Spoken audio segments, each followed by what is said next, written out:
विद्यार्थी मित्रांनो, इयत्ता 12वी अर्थशास्त्र या विषयातील प्रकरण नंबर 5 बाजाराचे प्रकार या प्रकरणामधील अपूर्ण स्पर्धेच्या बाजारपेठेच्या प्रकारांचा आपण अभ्यास करतोय।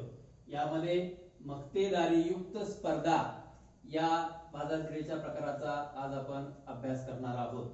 तर मक्तेदारी युक्त स्पर्धा ही बाजारपेठ जी आहे या बाजारपेठेचा अर्थ आणि व्याख्या सुरुवातीला आपण पाहू आणि त्यानंतर अर्थशास्त्रातील या मक्तेदारी युक्त स्पर्धेच्या बाजारपेठेची वैशिष्ट्ये आपण पाहणार आहोत। तर सुरुवातीला आपण अर्थ पाहत असताना मक्तेदारी युक्त स्पर्धेची बाजारपेठ ही प्रत्यक्ष व्यवहारामध्ये आढळून येणारी अशा प्रकारची ही बाजारपेठ आहे। जे मक्तेदारी युक्त बाजारपेठ ही प्रत्यक्ष व्यवहारामध्ये आढळते। या पाठीमागे आपण पाहिले की पूर्ण स्पर्धेची बाजारपेठ ही प्रत्यक्षात आढळत नाही किंवा मक्तेदारी ही बाजारपेठ सुद्धा प्रत्यक्षात आढळत नाही। तर मक्तेदारी युक्त स्पर्धेची बाजारपेठ ही प्रत्यक्ष व्यवहारामध्ये आढळून येताना दिसून येते।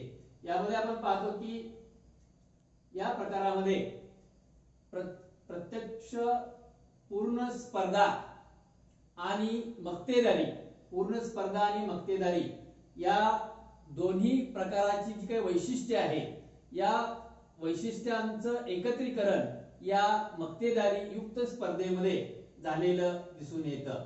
तर मक्तेदारी युक्त स्पर्धेमध्ये पूर्ण स्पर्धेची काही वैशिष्ट्ये आपल्याला आढळून येतात, तर काही वैशिष्ट्ये मक्तेदारी या बाजारपेठेची आढळून येतात।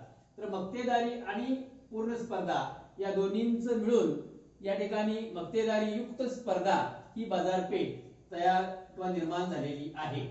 तर यामध्ये 1933 मध्ये प्राध्यापक E.H. चेंबरली यांनी ही मक्तेदारी युक्त स्पर्धेची संकल्पना प्रथम मांडलेली आहे।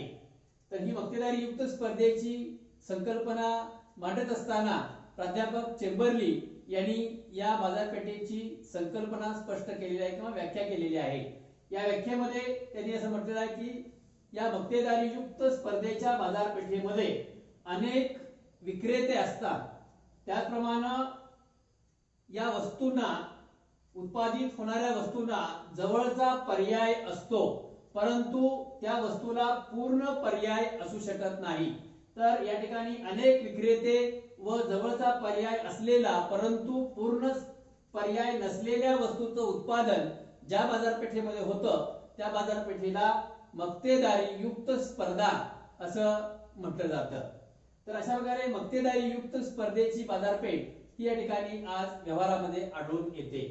तर या मक्तेदारी युक्त स्पर्धेची काही वैशिष्ट्ये आज आपण इथं पाहणार आहोत। यामध्ये पहिलं वैशिष्ट्य आहे अनेक विक्रेते। अनेक विक्रेते, तर या बाजारपेठेमध्ये अनेक विक्रेते असतात। संकल्पनेनुसार किंवा व्याख्येनुसारच त्यामध्ये पहिलं वैशिष्ट्य महत्त्वाचं आहे ते म्हणजे अनेक विक्रेते। आता या मक्तेदारी युक्त स्पर्धेमध्ये एकापेक्षा जास्त विक्रेते असतात, परंतु पूर्ण स्पर्धेपेक्षा ते कमी असतात। पूर्ण स्पर्धेपेक्षा कमी असलेले विक्रेते या ठिकाणी या मक्तेदारी युक्त स्पर्धेमध्ये असतात, मात्र विक्रेत्यांची संख्या ही या ठिकाणी पूर्ण स्पर्धेपेक्षा या ठिकाणी कमी असते। त्यानंतर विक्रेत्याचे वर्तन जे आहे ते मक्तेदारी प्रमाणे असतं। मक्तेदारी युक्त स्पर्धेमध्ये या विक्रेत्याचं वर्तन जे आहे ते मक्तेदारी प्रमाणे असतं, म्हणजे नफा मिळवण्यासाठी हे विक्रेते जास्तीत जास्त प्रयत्न करीत असतात। त्यानंतर दुसरं वैशिष्ट्य आहे असंख्य ग्राहक।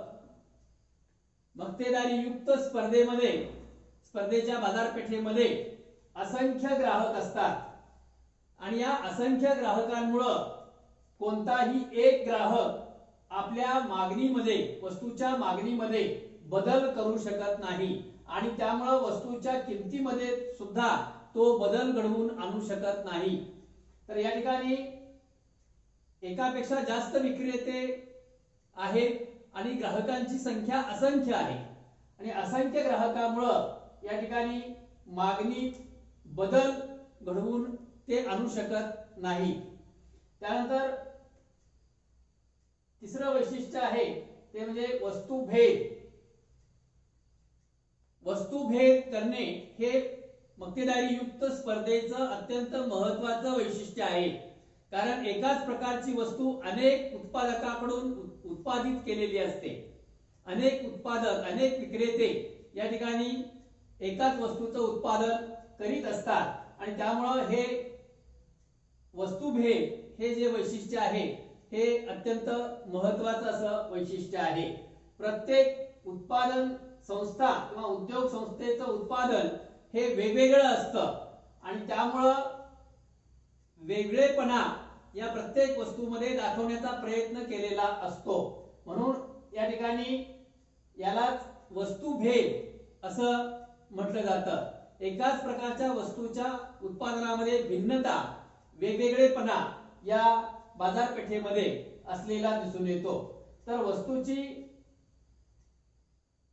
भेद करण्याची प्रवृत्ती या बाजारपेठेमध्ये असते.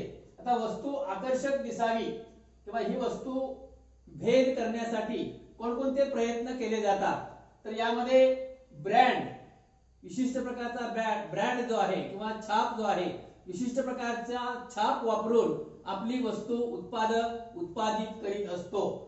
त्याचप्रमाणे वेगवेगळ्या व्यापारी चिन्हांचा वापर करून म्हणजे ट्रेडमार्कचा उपयोग करून आपली वस्तू निर्माण करण्याचा प्रयत्न उत्पादक करीत असतो किंवा विक्रेते त्याचा वापर करीत असतात. त्यानंतर व्यापारी चिन्ह, त्याचबरोबर वस्तूची आकर्षक मांडणी. विक्रेता आपल्या वस्तूची आकर्षक मांडणी करून इतरांपेक्षा आपली वस्तू कशी भिन्न आहे, वेगळी आहे, त्यात वेगळेपणा कसा आढळून येतो हे या ठिकाणी दाखवण्याचा प्रयत्न तो करीत असतो. त्याचप्रमाणे दर्जा, वस्तूचा दर्जा उत्पादक चांगलाच राखण्याचा प्रयत्न करतो किंवा दर्जेदार वस्तूची विक्री अधिक प्रमाणामध्ये होत असते. त्यामुळे दर्जेदार वस्तू उत्पादित करणे हे उत्पादकाचं कर्तव्य असलेले दिसून येतं. तर आपली वस्तू दर्जेदार आहे हे दाखवण्याचा प्रयत्न वस्तुभेद करून केला जातो. त्याचप्रमाणे उत्पादनावरती नक्षीकाम करण्याचं काम उत्पादक करीत असतो. आकर्षक अशा प्रकारे नक्षीकाम करून वस्तू उत्पादित करीत असतो आणि त्याची विक्री करण्याचा प्रयत्न करीत असतो. त्याचप्रमाणे एकाच वस्तूच्या उत्पादनामध्ये वेगवेगळे रंग या ठिकाणी आणले जातात.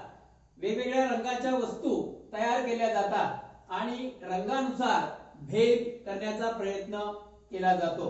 तसंच वेस्टर्न, वेगवेगळ्या प्रकारचं वेस्टर्न वापरून बांधणी करून त्यानुसार मक्तेदारी बाजारपेठेमध्ये मक्तेदार जो आहे, मक्तेदारी युक्त बाजारपेठेमध्ये जो विक्रेता आहे तो या ठिकाणी प्रयत्न करीत असतो.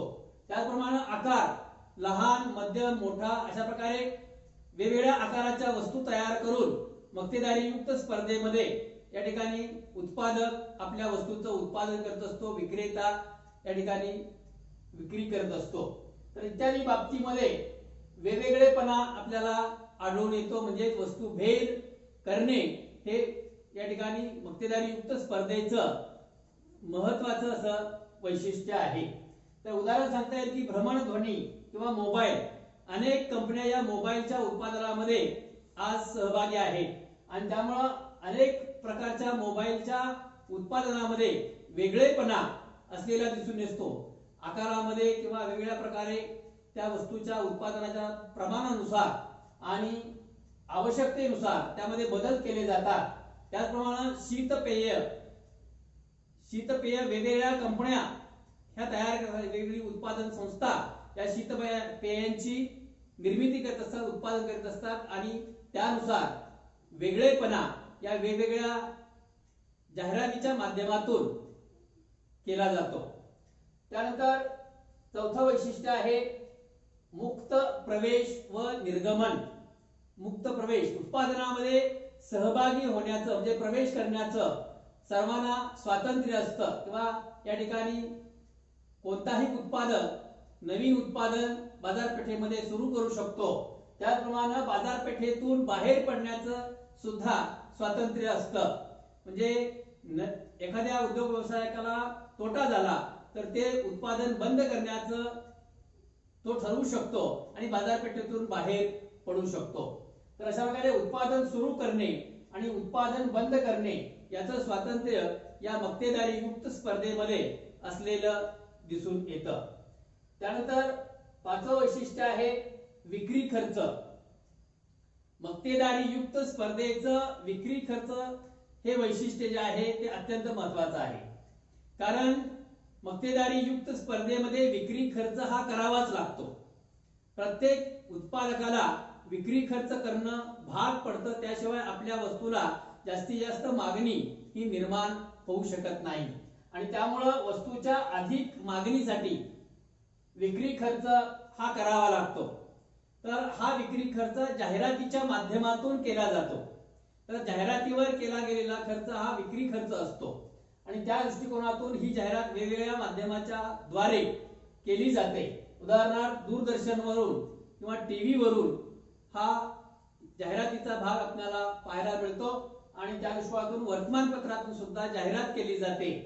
तर विक्री खर्च या माध्यमातून मक्तेदारी युक्त स्पर्धेमध्ये उत्पादक हा प्रयत्न करीत असतो. तर यामध्ये आकाशवाणी असेल, आकाशवाणीवरून सुद्धा जाहिराती प्रसिद्ध होत असतात किंवा जाहिराती दिल्या जातात आणि या जाहिरातीद्वारे विक्री खर्च केला जातो. त्याचबरोबर बाजारपेठा जिथं आहेत त्या चौकामध्ये किंवा बाजारपेठेमध्ये फलक लावून त्या फलकाच्या द्वारे जो खर्च केला जातो त्याला विक्री खर्च असं म्हटलं जातं. त्याचबरोबर प्रदर्शनं आयोजित केली जातात. वस्तूची प्रदर्शनं किंवा शहरामध्ये ग्रामीण भागामध्ये काही प्रदर्शनं आयोजित केली जातात आणि या प्रदर्शनामधून आपल्या वस्तूची विक्री वाढवण्याचा प्रयत्न केला जातो. त्यावर केला जाणारा खर्च हा विक्री खर्च म्हणून ओळखला जातो. तसंच काही वस्तू भेट देऊन त्या वस्तूची जाहिरात केली जाते. त्याचप्रमाणे काही वस्तूंना नमुना वस्तू म्हणून दिली जाते. मोफत स्वरूपामध्ये काही वस्तूंना भेट वस्तू म्हणून दिली जाते किंवा ती देण्यात येत असते. तर अशा प्रकारे या सर्वाचा समावेश जो खर्च करावा लागतो, या सर्वावर जो खर्च करावा लागतो तो खर्च म्हणजे विक्री खर्च होय.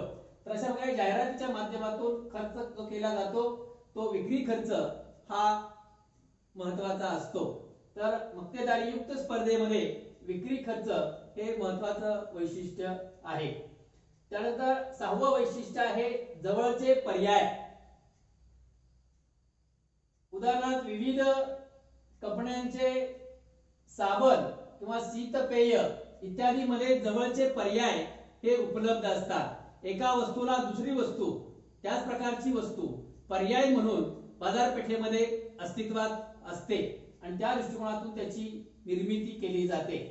तर प्रत्येक वस्तूला जवळचा नजीकचा हा पर्याय असतो, परंतु एका वस्तूला दुसरी वस्तू पूर्ण पर्याय असू शकत नाही. तर अशा प्रकारे जवळचे पर्याय असतात आणि त्यानुसार ग्राहक आपल्या आवडीनुसार वस्तूची खरेदी करीत असतात.